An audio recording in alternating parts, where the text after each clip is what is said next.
what we need to do is to take a look at that white pine woodland to determine what's the best thing to happen for that, so that you can get the most growth, the best growth. And to be able to bring landowners here to the state forest and say, this is what a shelterwood harvest should look like, or this is, how a forest management road should be built, or this is how TSI should be done in a young hardwood stand.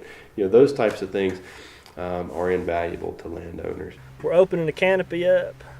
We're taking the diseased oak so that we can get some daylight on the ground to get the things we want growing back, while at the same time we've still got a functioning forest. It's still filtering water, still holding water.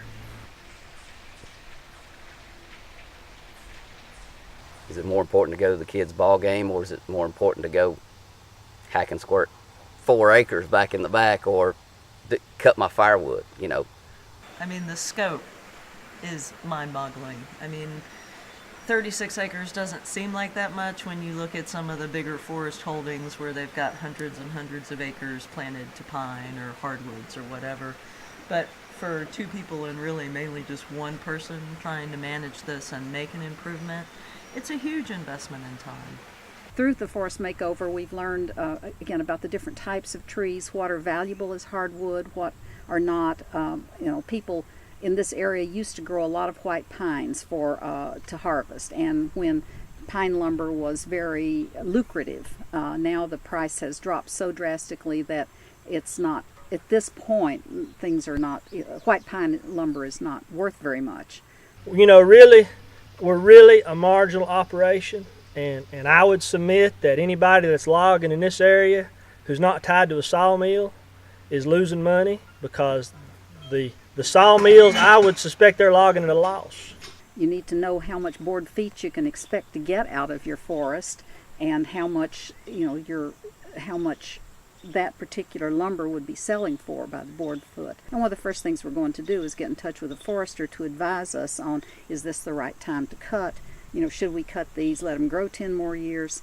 Like I said, it's not as easy as calling up a logger and say, come in and take all my trees. Part of what I do isn't just pulling logs out. I've got to be working to find alternative markets, sawing up flooring, finding people to process material.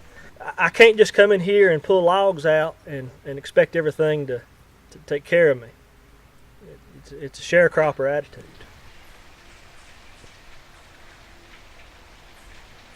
If we don't have existing markets, it's hard to get anybody to do forest management if there's not a market for the product.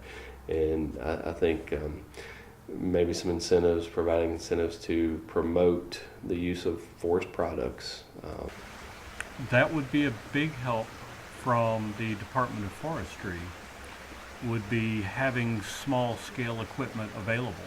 Like the harvesting skidders and things like that, that it might be possible to, if there are enough active landowners, to maybe start a co-op one day to cooperatively own or be able to rent some of these tools.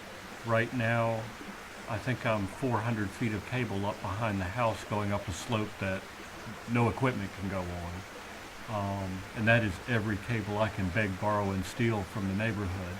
We could have probably gotten rid of the autumn olives altogether if we had a crew of a half a dozen strapping young fellows or women to man those chainsaws and spray the roots.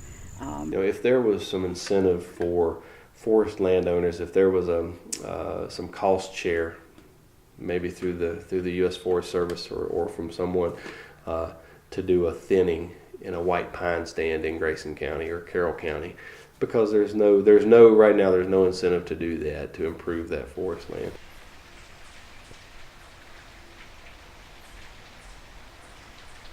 If I had enough money, I would love to see this land go back to the American chestnut or the hybrid that they've been working on. I think that would be fabulous. We still have a lot of timber in this country, but I'm still not sure that it's on the minds of every individual about if they have land, if they have timber. what should they be doing? It's been a little bit of a challenge, accepting our limitation that we were only able to implement a small percentage of that. But when I get rid of the picture that was in my mind and compare it to the picture of the forest that could have been without any impact of this forest makeover program, it's also exciting too. It's like, we were able to do something at the end of the day to put forest stewardship on the ground.